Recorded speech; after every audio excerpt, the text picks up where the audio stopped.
Regard, œil avisé, prunelles aiguisées, la midinale est aux aguets. Par Pierre Jacquemin et Pablo Pillo-Vivien, tous les jours à 12h30. Bonjour Fatima Benomar. Bonjour. Merci d'avoir accepté notre invitation. Vous êtes féministe, vous avez cofondé le collectif Nous Toutes, qui est un collectif qui rassemble plusieurs associations féministes. Vous êtes par ailleurs dessinatrice et vidéaste. On va revenir ensemble sur les mesures annoncées hier par le gouvernement qui font suite à l'ouverture du Grenelle des violences conjugales. Mais d'abord, j'aimerais vous faire réagir sur les propos de la ministre Marlène Schiappa sur les termes du débat. Le mot féminicide s'est imposé très récemment dans le débat public. Elle parle aussi de terrorisme machiste, quand d'autres parlent simplement de violence ou de violence machiste, justement. Vous êtes d'accord, les mots ont un sens, les mots sont importants? Je pense qu'effectivement c'est important d'investir un peu ce champ lexical, surtout qu'on sort de différentes générations. On parlait plutôt de crimes passionnels, on était vraiment dans l'euphémisation. Donc oui, quand il y a 101 morts depuis le début de l'année et des femmes qui ont été tuées, on utilise souvent l'expression « mortes sous les coups de leurs compagnons », mais c'est vraiment des meurtres barbares, hein. C'est égorgé. Avec des hommes qui leur roulent dessus, qui les brûlent vivantes. Donc c'est vraiment des morts violentes. Et puis même pour tuer quelqu'un à main nue, il faut y aller. C'est important de parler de ce terrorisme, d'autant que en amont du geste fatal qu'est le féminicide, il y a tout un long chemin de calvaire, de terreur, vraiment. Les femmes qui disent qu'elles ont été pendant des années femmes battues, elles expriment un stress post-traumatique qui montre qu'elles ont vécu sous la terreur pendant des années. On va revenir sur les annonces du gouvernement, mais encore un mot sur ce Grenelle. Il intervient après une première loi cadre de ce début du quinquennat qui était censé justement englober de nombreuses mesures. Ce Grenelle, il était vraiment nécessaire? C'est une volonté du gouvernement ou est-ce que c'est aussi une demande de la part des associations? C'est une demande de la part de certaines associations qui se sentaient tellement mises à distance avec les pouvoirs publics qu'à un moment elles voulaient créer, je pense, l'environnement pour renouer.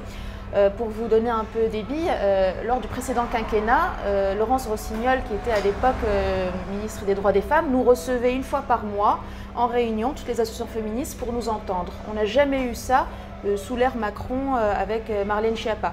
Donc je pense qu'elle voulait recréer un dialogue et un travail ensemble. Maintenant, le Grenelle en soi, je ne vais pas vous mentir, ça fait des années que les féministes savent très bien ce qu'elles demandent, qu'elles ont des remontées de terrain. On a un tissu associatif, notamment la FNSF, la Fédération Nationale Solidarité Femmes, dans tous les départements. Donc limite, par exemple, quand on propose l'audit dans les commissariats, on l'a déjà. On a déjà des cartographies des commissariats où ça fonctionne et les nombreux, malheureusement, où ça ne fonctionne pas. Donc c'est vrai qu'en soi, pour nous, c'est une perte de temps. Et quand on... Mais c'est aussi un constat d'échec du gouvernement. La première loi cadre, qui était censée justement être un acte fort sur la question des violences faites aux femmes, c'est un échec. Ça veut dire que le législateur ne peut rien finalement pour lutter contre ces violences. Le législateur peut si il investit les moyens. Vous savez très bien qu'une politique publique, on l'évalue selon les crédits qui lui sont attribués et la volonté politique aussi.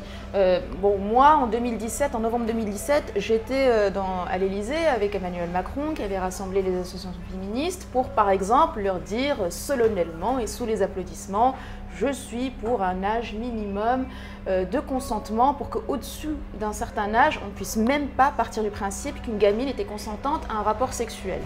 Donc c'était suite au scandale des gamines de 11 ans qui avaient été jugées consentantes en fait, dans le cadre de viol en fait, par pédocriminels par des adultes. Qu'est-ce qui se passe un an plus tard? La loi Schiappa n'instaure pas cet âge-là. Donc c'est pour ça que parler c'est bien, mais à un moment il faut entendre l'expertise des associations féministes et les mesures qu'elles préconisent. Et c'était pas ça lors de la loi Schiappa l'année dernière. Alors les annonces hier, 1000 places nouvelles d'hébergement à partir de 2020, des procureurs référents dans les tribunaux, la possibilité de déposer plainte dans les hôpitaux. Qu'est-ce que vous en dites? Alors, c'est vrai que ce qui est un peu difficile avec ce gouvernement, c'est qu'il nous force à marchander, alors que on n'aimerait vraiment pas être dans ce rapport-là. Par exemple, quand on préconise 2200 places d'hébergement d'urgence créées en plus, ce n'est pas un chiffre qu'on a par hasard, c'est un chiffre par ailleurs à laquelle la France est engagée. La France, elle a ratifié quelque chose qui s'appelle la Convention d'Istanbul, des préconisations du Conseil de l'Europe, qui dit qu'il faut, dans les pays européens, une place d'hébergement d'urgence pour les femmes battues par 10 000 habitants. En France, ça fait environ 6 700 place d'hébergement d'urgence, et c'est pour ça qu'on demandait cette mise à niveau. Pourquoi il en propose la moitié? Pourquoi il nous force à devoir remonter au créneau pour dire ben non, si on en demande 2200, il nous en faut 2200. Sur la question du secteur de la santé, effectivement, c'est très important. Malheureusement, et c'est en soi un problème, les femmes sont très intimidées par un commissariat, une gendarmerie, et on les comprend quand on voit parfois l'accueil, et elles vont plutôt finir à l'hôpital, les femmes battues.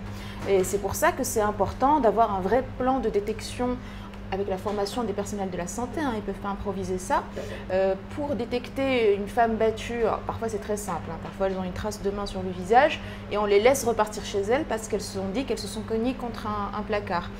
Maintenant on sera évidemment, comme je vous ai dit, vigilante sur le fait que les promesses se matérialisent en fait. L'une des réponses aussi de la ministre Schiappa, c'est souvent d'aller sur le terrain judiciaire, de la répression. Le terrain judiciaire, l'arsenal judiciaire, il n'est pas suffisant? Alors, en fait, il y a des lois et il y a, sur la question des violences faites aux femmes, une culture de la déqualification. Souvent, quand une femme va porter plainte pour viol, on va plutôt l'encourager à plutôt porter plainte pour agression sexuelle parce que les assises, c'est long, c'est compliqué, etc. Donc, et sur la question des violences conjugales, c'est la même chose. Des femmes se déplacent pour des faits très graves et on va plutôt les encourager même à déposer une main courante, ce qui ne sert strictement à rien. Et même parfois, il y a des refus de plainte, ce qui est interdit par la loi. Hein. L'article 15.3 du Code de procédure pénale interdit à n'importe quel agent de refuser votre plainte. Donc malheureusement, et c'est pour ça qu'on demande une vraie formation des agents de police. Et quand je dis une formation, c'est pas comme on a déjà vu des PDF qui sont envoyés à des policiers. C'est vraiment 2 jours de formation, ils partent tous, on leur explique c'est quoi le continuum des violences faites aux femmes, que ça commence déjà par un homme qui va prendre le téléphone de sa petite amie et espionner tous ses SMS et l'engueuler et lui mettre des logiciels de géolocalisation, etc. Tout ça, ils doivent le comprendre. C'est pour ça que je ne jette pas forcément la pierre sur les agents.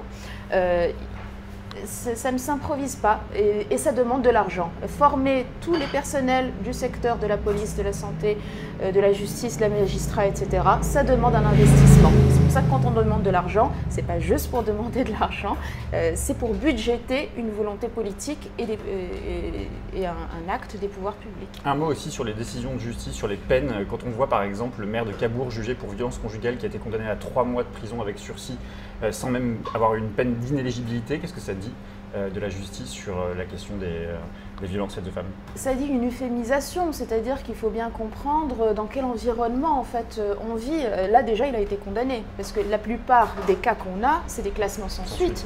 Si vous vous souvenez de Jacqueline Sauvage, il y a 2 ans, on en parlait beaucoup, c'est cette femme qui était battue depuis 40 ans et qui a fini par tuer son conjoint violent après le coup de trop. Tout le village a dit qu'il savait, et le maire a dit qu'il savait. Donc on est même dans une culture que ces choses-là ne se condamnent pas. Et je ne vous dis même pas tout le romanesque dans lequel on vit, entre Johnny Hallyday qui chantait « Je l'aimais tant que pour la garder, je l'ai tué » ou Gainsbourg qui nous a pondu tout un album sur un féminicide, L'homme à la tête de chou, qui explique chanson par chanson comment il a tué sa compagne qui le trompait. Et avec une habitude qu'on a à s'identifier plutôt au malheur de ces hommes qui aimaient tellement leur femme qu'ils l'ont tué. Donc effectivement, les peines qu'on voit sont extrêmement faibles et illustrent tout simplement l'euphémisation qu'il y a dans la société. Maintenant, je pense que la réponse répressive ne peut pas suffire et n'est pas le but en soi. Il faut bien comprendre que le projet politique des féministes, c'est pas d'envoyer tous les hommes en prison. Il faut forcément miser sur l'éducation et la prévention, donc un programme à l'éducation, à l'égalité contre le sexisme à l'école.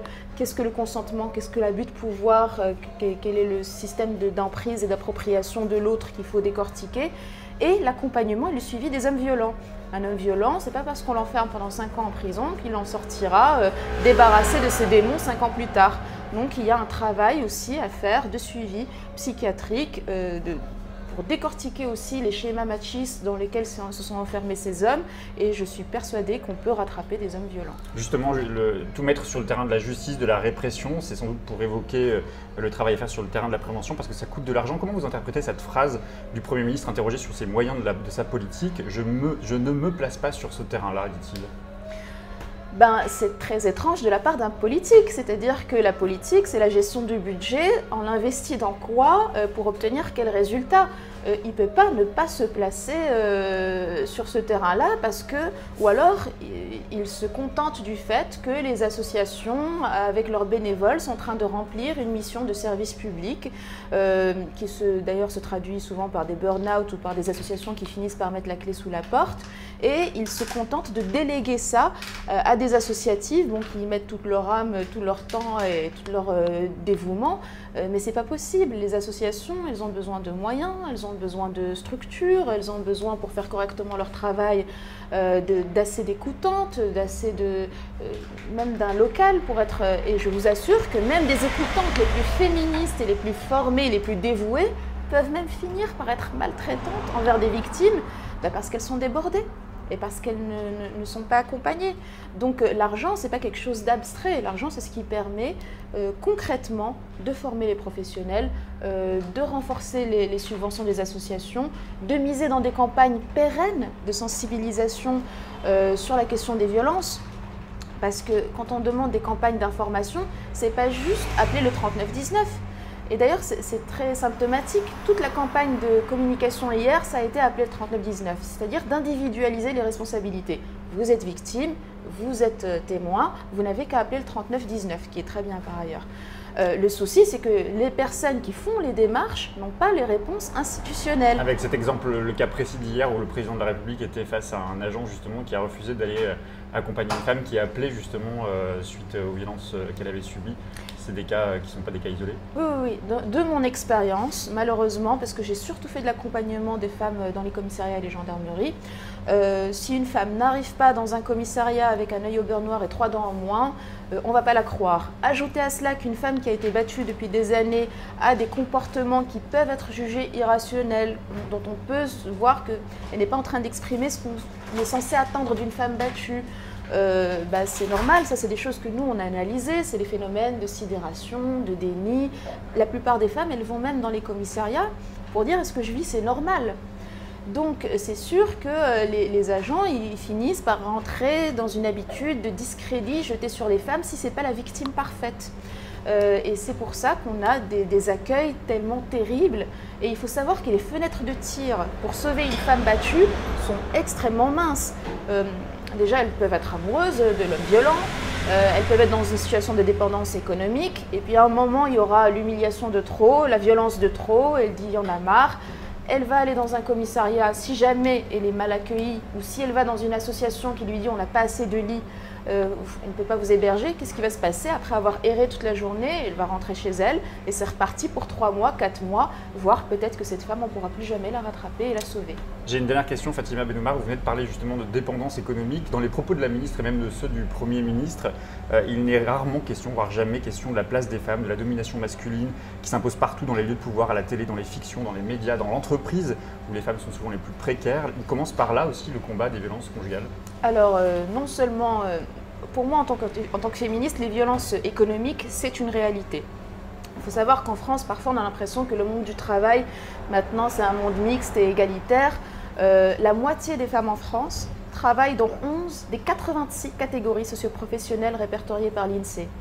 Caissière, vendeuse, femme de ménage, femme de chambre, ce sont les métiers féminisés les plus précaires, les plus concernés par toutes les réformes qui vont beaucoup affaiblir leur statut. Voilà.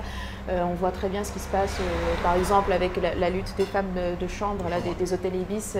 Voilà. Et donc, ces femmes-là, quand elles sont à temps partiel, quand elles sont payées au lance-pierre, je peux vous assurer que si en plus elles sont battues, on leur a déjà pompé toute leur énergie pour oser encore se défendre. Pour elles, leur préoccupation majeure, même si elles sont battues ou maltraitées, c'est de ramener l'argent pour pouvoir subvenir aux besoins de la petite famille.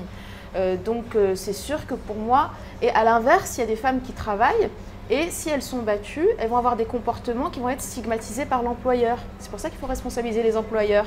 Quand un employeur voit qu'une femme va faire des absentéismes de dernière minute, va venir avec voilà, un maquillage, des lunettes et tout, il ne doit pas juste se dire « ok, elle c'est devenu un problème ».